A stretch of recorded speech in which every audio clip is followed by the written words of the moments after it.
Hey everybody, what's going on? And welcome to another video. And before we get started today, as always, I'd like to take a quick moment to welcome all my new subscribers and to thank everybody who's been leaving me comments and messages down below, as well as video ideas. Thank you guys. I really try to read as many of them as I can and respond to as many of them as I can. So everybody keep doing what you're doing. I really appreciate it.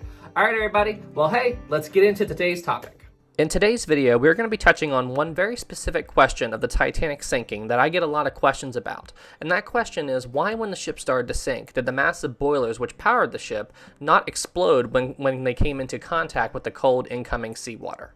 Now, there is one thing we need to touch on before we dive too much into this topic, and that is the fact that it does seem like some of Titanic's boilers really did explode. And there is some really good circumstantial evidence that talks about this. We don't have any direct evidence to support these claims because there was no one in the boiler rooms to actually witness it happen and survive.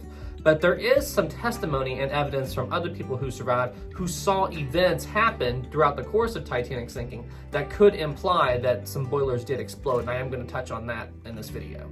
But another thing that I want to talk about is, even though that it does seem like some of Titanic's boilers did explode, it didn't happen until much later in the Titanic sinking. Right after Titanic struck the iceberg and started to sink, there was no large-scale boiler explosion. There was no massive event that occurred that caused the Titanic to sink any quicker. It seems like the Titanic just gently settled down and slowly sank, even with these massive boilers and everything inside the ship that could cause the Titanic to explode. So I want to touch on that, and we are also going to talk about the boilers that did explode, and that's going to be kind of the outline for this video.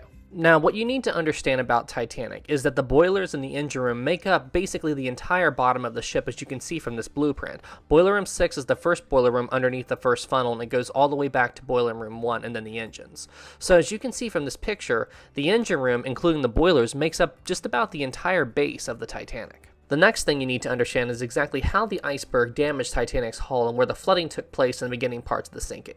As you can see from this graph, the red lines represent the Titanic's individual watertight compartments, and the green lines you see towards the front of the ship are where the flooding and where the iceberg actually damaged the hull.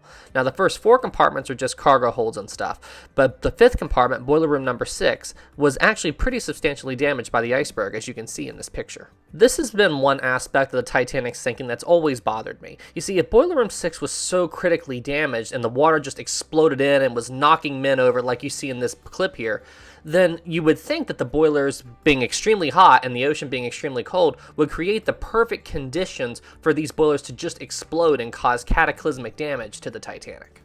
Now, one thing that everyone here needs to understand, I'm not saying that I don't think that boiler room 6 was that badly damaged by the iceberg. I know for a fact it was. When Titanic struck the iceberg, boiler room 6 was horribly damaged. The only thing I'm saying is maybe the water didn't explode into boiler room 6 as bad as we initially thought. And the reason I'm saying this is I was looking up some testimony because there isn't a lot of information regarding boiler room 6 and when it was abandoned. I mean, we have a rough estimate of time, but we don't know exactly. And what I could find is that some of the surviving firemen that were down in that boiler room said they had time to shut the dampers, douse the fire, and try to shut down all the equipment before the boiler room was abandoned. And if all of this testimony is true, then that could account for why the boilers in boiler room 6 didn't explode. The water was coming in very quick and very aggressively, but not so aggressive to the point that the men had to abandon the room immediately. It seems that they did have time to vent the steam and take care of the boiler room and shut everything down before they abandoned it. You see, much of the danger from boilers isn't from the fire or anything that the boilers are burning, but it's the pressure and the steam that they've got building up inside of them that is the main source of danger. So if the firemen hadn't been able to vent the steam from boiler room 6 and all the surrounding boiler rooms, then this could cause a thermal explosion that would tear Titanic apart. And we do know for a fact that the steam was vented out because plenty of people talk about this during the early stages of the Titanic being evacuated. So you see, that's where the main source of danger comes from with the boiler. It's not the fire and it's not the fact that they're really hot, it's the fact that they're pressurized and that they have all this steam inside of them. So you've got hot boilers that are pressurized with steam, and then you have cold incoming seawater. Then this is the type of scenario where these boilers could just go up. And you gotta remember that the whole base of Titanic is just a bunch of boiler rooms. So if one boiler room goes, and the next one could go, and then so on and so forth, until the whole ship's whole bottom area could just explode, maybe even more damage than that. So if boiler room 6 if they hadn't had time to properly deal with it and cool it down the best they could, it's a very good possibility that Titanic could have just exploded and sunk in a matter of minutes.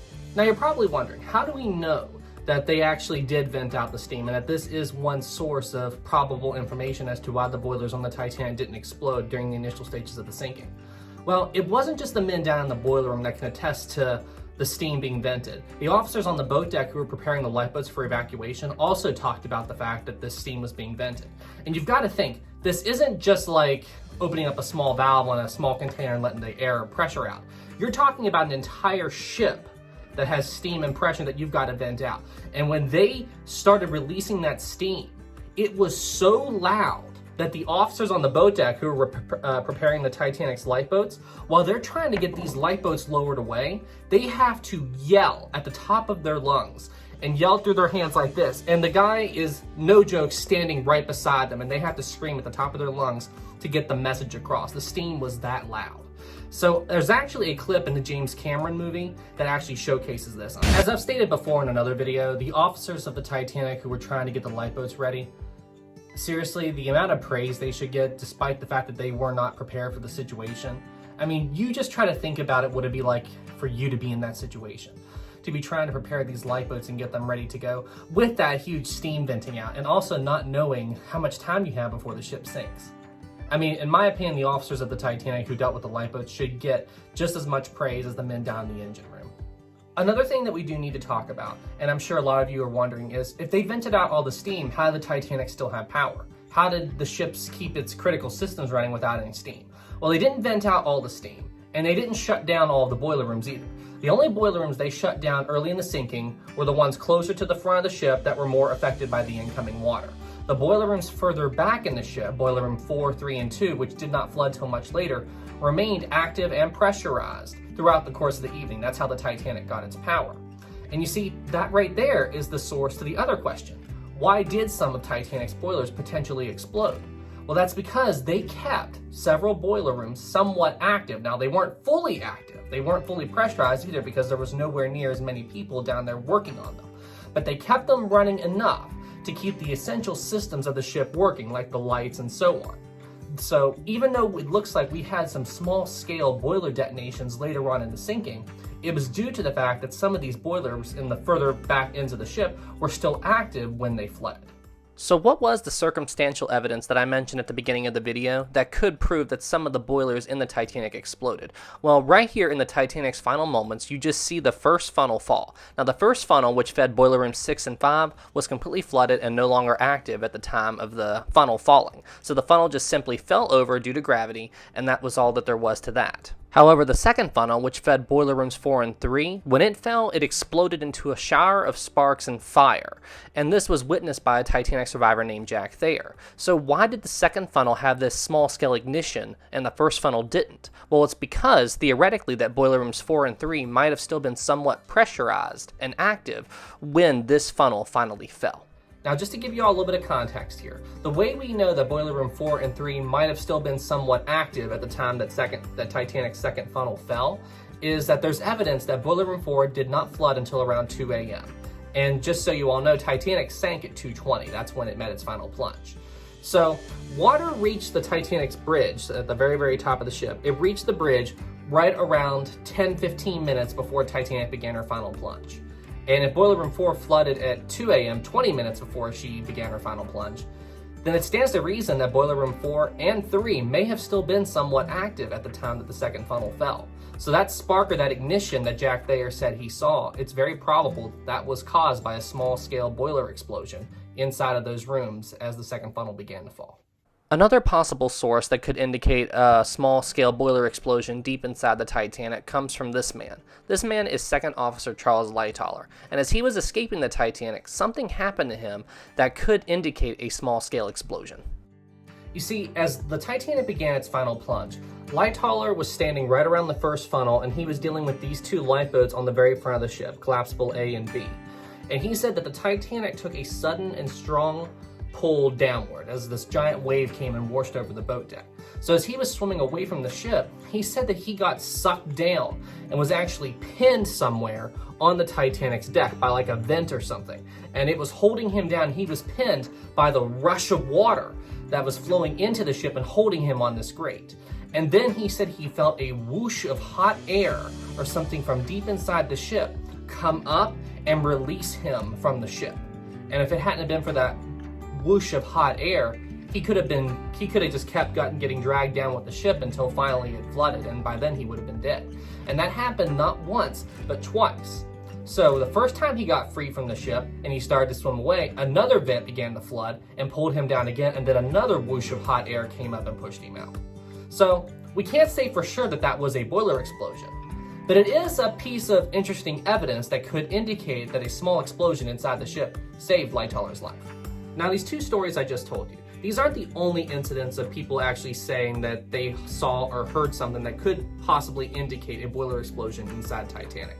Now remember, like I said earlier, no one actually said they saw an explosion in Titanic's boiler rooms. The only thing we have is circumstantial evidence or things that could imply an explosion deep within the ship. Other survivors said that they heard explosions as the Titanic's final plunge was beginning, and that could also indicate some explosions as well. But some people will also say that the explosions that people said they heard inside the ship could have been nothing more than the boilers or furniture falling forward as the Titanic was raising to a higher and higher angle, which is possible. But with the way the second funnel fell and with what happened to Second Officer Charles Lightoller, I'm more in favor of a boiler explosion causing this, a small scale one. But it's all open for debate, and these are all hypotheses, so hey, let me know what you all think down below.